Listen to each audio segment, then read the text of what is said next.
Halo semuanya, selamat datang di Flower Fantasy Podcast. Kenalin, aku Diana Paramita, mahasiswa bimbingan dan konseling Universitas Negeri Yogyakarta yang akan membersamai kalian untuk beberapa menit ke depan. Aku perlu kemampuan mimikri. Itulah judul dari Flower Fantasy Podcast kali ini.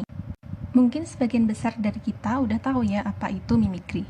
Nah, mimikri adalah kemampuan hewan di mana mereka menggunakan bagian tubuh atau warna kulitnya supaya bisa menyerupai sesuatu di sekitarnya. Bisa hewan lainnya, benda, perilaku, atau bahkan suara. Nah, kemampuan ini digunakan hewan untuk menyesuaikan tubuhnya dengan lingkungan sekitar atau hewan lainnya. Kemampuan mimikri ini termasuk kemampuan istimewa nih, karena nggak banyak hewan yang punya kemampuan ini. Jadi teman-teman, mimikri di judul itu punya makna tersirat menyesuaikan diri. Nah, lantas apa sih perlunya kemampuan ini bagi manusia? Dan apakah ada cara supaya kita bisa memiliki kemampuan ini? Pada dasarnya, setiap orang itu pasti butuh kemampuan menyesuaikan diri di berbagai macam situasi. Bisa saat berada di lingkungan masyarakat, sekolah baru, atau bahkan saat dihadapkan dengan situasi-situasi tidak terduga. Nah, semua situasi tadi akan bisa dilalui dengan baik kalau kita punya kemampuan menyesuaikan diri yang baik juga. Tapi kalau kita nggak bisa menyesuaikan diri dengan baik, pasti akan muncul perasaan-perasaan yang bikin kita nggak nyaman. Entah itu cemas, takut, jantung berdegup kencang, gugup, atau kesulitan untuk fokus. Kalau kita terus-menerus dihadapkan dengan perasaan-perasaan itu setiap kali berhadapan dengan situasi baru, tentu kita akan terus merasa kesulitan dan kewalahan. Dan kita tentunya nggak mau dong terus-menerus merasakan perasaan itu. Nah, di sini aku akan berbagi beberapa langkah dan tips untuk menyesuaikan diri saat berada di lingkungan baru. Langkah pertama dan yang paling utama adalah berpikir positif. Nah, berpikir positif ini jadi langkah pertama dan utama karena sebenarnya yang seringkali jadi masalah adalah pikiran negatif, rasa cemas akan pandangan dan pendapat orang lain, hingga rasa takut akan membuat kesalahan biasanya akan muncul saat kita dihadapkan dengan situasi baru.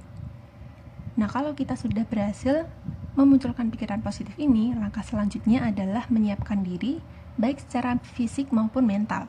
Buat diri kita merasa rileks supaya badan itu nggak tegang dan kaku. Selain itu, tenangkan perasaan kita supaya jadi lebih santai, yang bisa dilakukan dengan cara menarik nafas secara perlahan dan teratur, atau dengan cara memikirkan hal-hal yang membuat kita itu senang. Lalu langkah yang selanjutnya adalah menyapa. Nah, setelah diri kita sudah siap nih, beranikan untuk menyapa orang-orang di sekitar.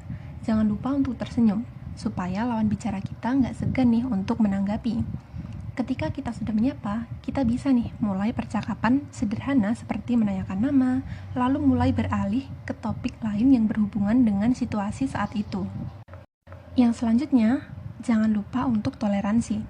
Kalau kita ingin bisa menyesuaikan diri dengan lingkungan, jangan lupakan toleransi ya teman-teman.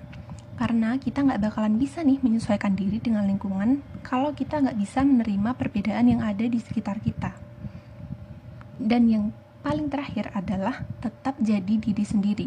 Perlu diingat nih, kalau yang ingin kita lakukan di sini adalah menyesuaikan diri, bukan mengubah diri.